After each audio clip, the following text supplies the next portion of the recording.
ರಸ್ತೆ ಇಲ್ಲದೆ ತೂಗು ಸೇತುವೆ ಮೇಲೆ ವೃದ್ಧೆಯ ನರಳಾಟ.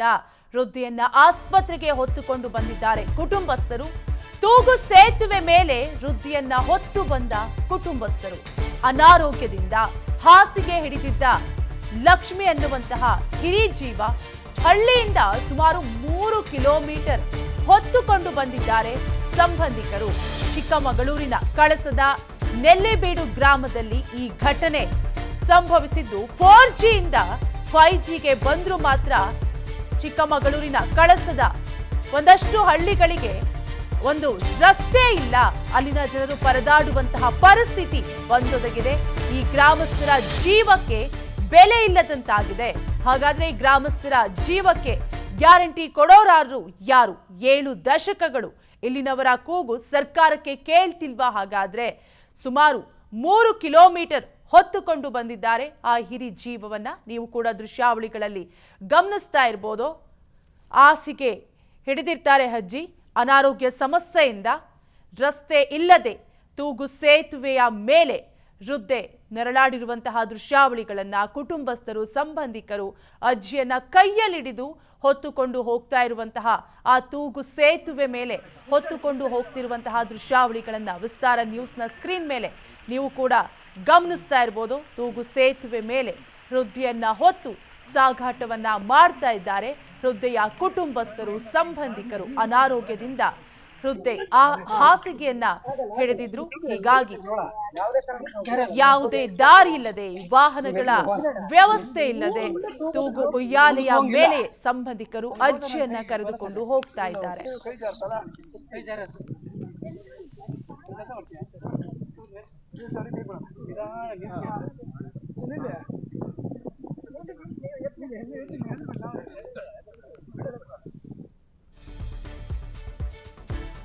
ಭದ್ರಾ ನದಿ ತೂಗು ಸೇತುವೆ ಮೇಲೆಯೇ ಹಳ್ಳಿಗರ ಪಯಣ. ರಸ್ತೆ ಇಲ್ಲದೆ ತೂಗು ಸೇತುವೆ ಮೇಲೆ ಹಳ್ಳಿಗರು ನಡೆದಾಡ್ತಾ ಇದ್ದಾರೆ. ಕಳಸದ ನೆಲ್ಲಿಬೀಡು, ಅಜ್ಜಿಗದ್ದೆ, ಆರೊಳ್ಳಿ, ಕಟ್ಟೆಮನೆ, ಕೋಣೆಮನೆ ಸೇರಿ 10ಕ್ಕೂ ಹೆಚ್ಚು ಹಳ್ಳಿಗಳಿಗೆ ರಸ್ತೆ ಇಲ್ಲದೆ ಅಲ್ಲಿನ ಗ್ರಾಮಸ್ಥರು, ಜನರು ಪರದಾಟವನ್ನ ನಡೆಸ್ತಾ ಇದ್ದಾರೆ. ದಶಕಗಳಿಂದಲೂ ಕೂಡ ಭದ್ರಾ ನದಿ ತೂಗು ಸೇತುವೆ ಮೇಲೆ ಜೀವನವನ್ನ ನಡೆಸ್ತಾ ಇದ್ದಾರೆ.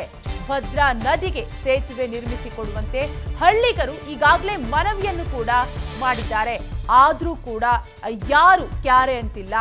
7 ದಶಕಗಳಿಂದ, ಒಂದಲ್ಲ ಎರಡಲ್ಲ, ಸುಮಾರು 7 ದಶಕಗಳಿಂದ ಕೂಡ ನಿರಂತರವಾಗಿ ಮನವಿಯನ್ನ ಮಾಡಿದ್ರೂ ಕೂಡ ಯಾವುದೇ ರೀತಿ ಪ್ರಯೋಜನವಾಗಿಲ್ಲ.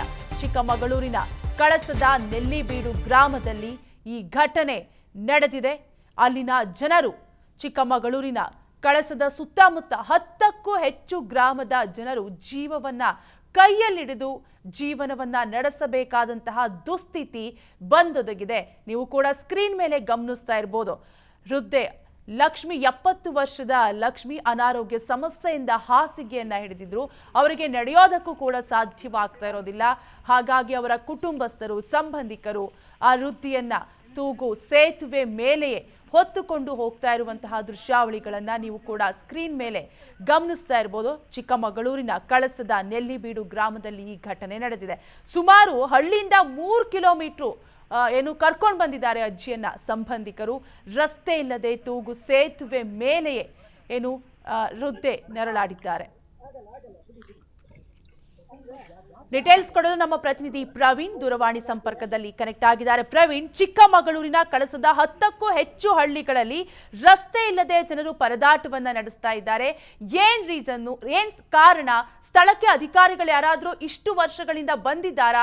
ಸಮಸ್ಯೆ ಇದೆ ಅಂತ ಗೊತ್ತಾ? ಹೇಗೆ ಪ್ರವೀಣ್? ಕಾವ್ಯ, ಕಳಸ ತಾಲೂಕಿನ ಸುಮಾರು 10 ಗ್ರಾಮಗಳ ಅಷ್ಟೇ ಅಲ್ಲ, ಸುಮಾರು 100ಕ್ಕೂ ಹೆಚ್ಚು ಗ್ರಾಮಗಳ ಸ್ಥಿತಿ ಇದೆ ಅಂತ ಹೇಳ್ಬೋದು. ಯಾಕೆಂತಂದ್ರೆ ಆ ಗ್ರಾಮಸ್ಥರ ಪಾಡು ಪಶ್ಚಿಮ ಘಟ್ಟದಲ್ಲೇ ಕಳೆದು ಹೋಗ್ತಿದೆ. ಯಾಕೆಂತಂದ್ರೆ ಆಧುನಿಕ ಜಗತ್ತಲ್ಲೂ ಸ್ವತಂತ್ರ ಬಂದು ದಶಕಗಳೇ ಕಳೆದ್ರೂ ಕೂಡ ಅವರಿಗೆ ಸೂಕ್ತ ರಸ್ತೆ ಅಥವಾ ಸೇತುವೆ ನಿರ್ಮಾಣ ಮಾಡದೇ ಇರೋದೇ ಇವರ ಪ್ರಾಣ ಹೆಚ್ಚು ಕಡಿಮೆ. ಕಳೆದ ವರ್ಷವೂ ಕೂಡ, ಕಳೆದ 3 ತಿಂಗಳ ಹಿಂದೆಯೂ ಕೂಡ ಇಂಥದ್ದೇ ಒಂದು ಜೋಳಿಗೆಯಲ್ಲಿ ಶವವನ್ನ ಸಾಗಾಟ ಮಾಡಿದ್ದ ಒಂದು ದೃಶ್ಯವನ್ನ ವಿಸ್ತಾರ ನ್ಯೂಸ್ ನಲ್ಲಿ ಪ್ರಸಾರ ಮಾಡಿದ್ವಿ. ಅದರ ಬೆನ್ನಲ್ಲೇ ಇದೀಗ ವೃದ್ಧೆಯನ್ನ, ಅನಾರೋಗ್ಯ ಪೀಡಿತ ವೃದ್ಧೆಯನ್ನ ಸಾಗಿಸಲಾಗದೆ ಸುಮಾರು 3 ಕಿಲೋಮೀಟರ್ ಒಂದು ತೂಗು ಸೇತುವೆ ಮೇಲೆ ಸಾಗಿಸಿರುವಂತಹ ಮನಕಲುಕುವ ದೃಶ್ಯಗಳು ಕಂಡು ಬಂದಿರುವಂತದ್ದು. ಪ್ರಮುಖವಾಗಿ ಈಗಾಗಲೇ ಅಧಿಕಾರಿಗಳು ಚುನಾವಣೆ ಹೊತ್ತಲ್ಲೇ ಈ ಗ್ರಾಮಗಳಿಗೆ ಭೇಟಿ ನೀಡ್ತಾರೆ ಹೊರತು ಯಾವುದೇ ಕಾರಣಕ್ಕೂ ಮತ್ತೆ ಚುನಾವಣೆ ಮುಗಿದ ಮೇಲೆ ಯಾವುದೇ ಕಾರಣಕ್ಕೂ ಗ್ರಾಮಗಳಿಗೆ ಭೇಟಿ ನೀಡೋದಿಲ್ಲ.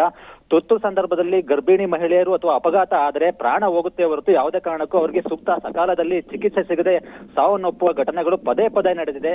ಈಗಾಗಲೇ ಚಿಕ್ಕಮಗಳೂರು ಜಿಲ್ಲಾಡಳಿತ ಸೇರಿದಂತೆ ಸ್ಥಳೀಯ ತಹಶೀಲ್ದಾರ್ ಅವರಿಗೆ ಈಗಾಗಲೇ ಸೇತುವೆಯನ್ನ ನಿರ್ಮಾಣ ಮಾಡಿಕೊಡಿ, ಜೊತೆಗೆ ನಮಗೆ ಸೂಕ್ತ ರಸ್ತೆಯ ಸೌಲಭ್ಯವನ್ನ ಮಾಡಿಕೊಟ್ರೆ ನಮ್ಮ ಜೀವನವನ್ನ ನಾವು ಮಾಡ್ತೀವಿ ಅಂತ 10 ಬಾರಿ ದಶಕಗಳಿಂದಲೂ ಮನವಿಯನ್ನ ಮಾಡ್ತಿದ್ದಾರೆ. ಆದ್ರೆ ಮನವಿಗಳು ಕಸದ ಬುಟ್ಟಿ ಸೇರಿದುವ ಹೊರತು ಅವರಿಗೆ ಬೇಕಾದಂತ ಮೂಲಭೂತ ಸೌಕರ್ಯಗಳು ಆ ಗ್ರಾಮಸ್ಥರಿಗೆ ಸಿಗದೇ ಇರೋದು ಇದೊಂದು ಶೋಚನೀಯ ಸ್ಥಿತಿ ಅಂತ ಹೇಳ್ಬೋದು. ಯಾಕೆಂತಂದ್ರೆ ಈಗಾಗಲೇ ಚಿಕ್ಕಮಗಳೂರು ಜಿಲ್ಲೆಯಲ್ಲಿ ಸಾಕಷ್ಟು ಸೇತುವೆಗಳನ್ನ ನಿರ್ಮಾಣ ಮಾಡಿದ್ದಾರೆ. ಆದ್ರೆ ಕಳಸಾ ತಾಲೂಕು ಯಾಕಿಷ್ಟು ನಿರ್ಲಕ್ಷ್ಯ ಆಗ್ತಿದೆ ಅಂತಂದ್ರೆ ಅಂತ ಪಶ್ಚಿಮ ಘಟ್ಟ ವ್ಯಾಪ್ತಿಯಲ್ಲಿ ಬರುವಂತಹ ಸುಮಾರು ಗಡಿ ಗ್ರಾಮಗಳಂದ್ರೆ ಮಂಗಳೂರು, ಚಿಕ್ಕಮಗಳೂರು ಅಂದ್ರೆ ಆಸ್ಪತ್ರೆಗೆ ಹೋಗ್ಬೇಕು ಅಂತಂದ್ರೆ ಸುಮಾರು ಮಂಗಳೂರಿಗೆ ಹೋಗ್ಬೇಕು, ಇಲ್ಲ ಅಂತಂದ್ರೆ ಚಿಕ್ಕಮಗಳೂರಿಗೆ ಬರಬೇಕು. ಸುಮಾರು 100-150 ಕಿಲೋಮೀಟರ್ ಆಸ್ಪತ್ರೆಗೆ ಹೋಗುವಷ್ಟರಲ್ಲಿ ಅವರ ಪ್ರಾಣಕ್ಕೆ ಯಾವುದೇ ಗ್ಯಾರಂಟಿ ಇಲ್ಲ.